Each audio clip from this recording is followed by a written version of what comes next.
Non, je suis une fille. Je suis pas un garçon. Regardez-moi. Osez dire que je suis pas une fille. Vous voyez, ils me regardent tous. Ils me trouvent belle.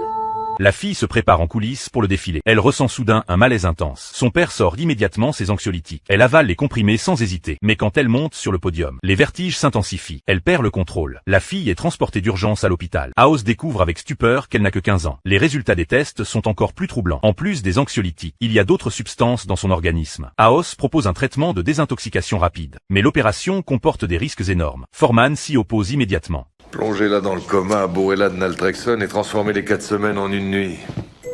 La douleur affecte les décisions que vous prenez. Vous avez un avis médical différent du mien. C'est votre droit, mais ne mélangez pas tout. La douleur n'a pas de conséquences sur votre humeur.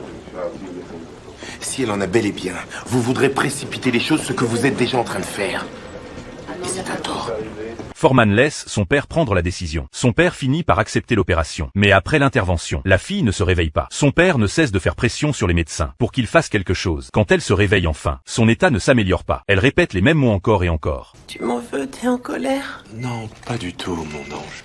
J'aurais dû mieux gérer la pression. Je ne veux plus qu'on en parle. La seule chose importante maintenant, c'est que tu ailles mieux. Je vous ai préparé une perf de polyvitamine. Tu m'en veux, t'es en colère? Tu t'es déçu. Qu'est-ce qui se passe? J'aurais dû mieux gérer la pression. Qu'est-ce qui lui arrive? Les autres médecins pensent que son cerveau est gravement endommagé. Mais Taos est convaincu que son cerveau est intact. Son cerveau a simplement déclenché un mécanisme de défense, isolant le traumatisme psychologique. La maladie mentale de la fille doit avoir une cause. Il soupçonne que rien de tout cela n'est un hasard. La vérité a été dissimulée. Aos décide de confronter directement son père. Sous le questionnement impitoyable de Aos, le père finit par révéler la vérité. Est-ce que vous l'aimez? Vous faites quoi là? Vous essayez de m'obliger à dire... Est-ce que vous l'aimez suffisamment pour admettre que vous avez couché avec elle?